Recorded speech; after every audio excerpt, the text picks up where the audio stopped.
a.m. Only on eNCA DSTV channel 403.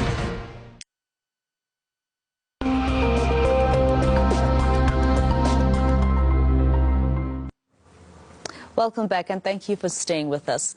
Now, researchers are hard at work trying to warn communities of the dangers of plastic pollution in the world's oceans and waterways. This continues to be a major issue despite many countries implementing bans on single-use plastics and promoting recycling efforts.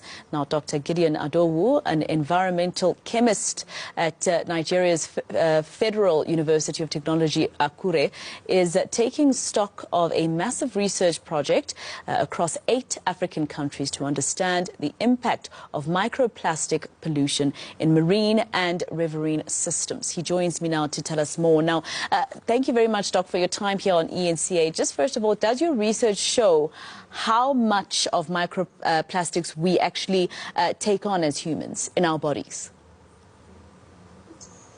Thank you very much. We can't really say because many of the things we consume come in plastic products and a lot of things that we make use of, like cosmetic products, like creams, like facial scrubs have got microplastics in them. So it's hard to say exactly how much microplastics we consume. So it's hard to say. Yeah, but the challenge is more for people in rural Africa who still depends on water sources, surface water sources, which are not protected and are exposed to all sorts of things from the environment. So they are possibly exposed to huge amounts of microplastics, and that's part of what we are trying to find out, to be able to say exactly what's the degree, what's the magnitude of microplastics to which they are exposed.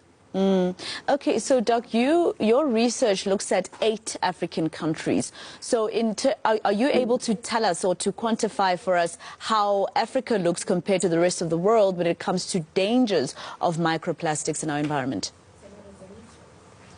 Oh, yeah, exactly. This project, which is funded by the Jennifer Ward Oppenheimer JW grants, is looking at microplastics in 8 African countries: Nigeria, Ghana, DR Congo, East Africa. We have Tanzania, Kenya.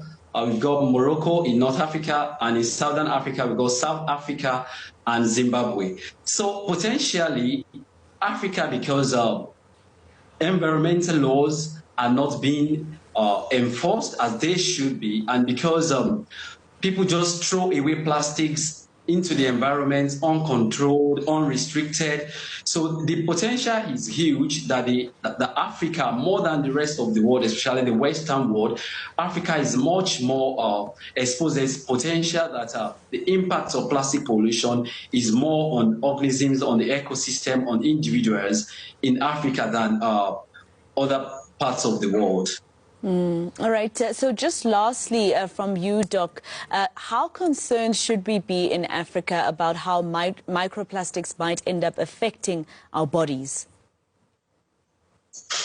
Yeah, we should be concerned because these microplastics, they are dangerous on their own, but they also have the potentials to release other more toxic compounds, which we call endocrine disrupting compounds, the EDCs, like the phthalates, like polybrominated diphenyl compounds, which are known to be endocrine disrupting. So these have tendencies to interfere with hormonal functions in human systems, and if research shows that these substances are in human systems, it means it could affect things like reproduction, it could affect ability of people to conceive and have children. So it's something that we should really be concerned, yeah, not only for the microplastic, but for other chemical compounds that could be derived from microplastics.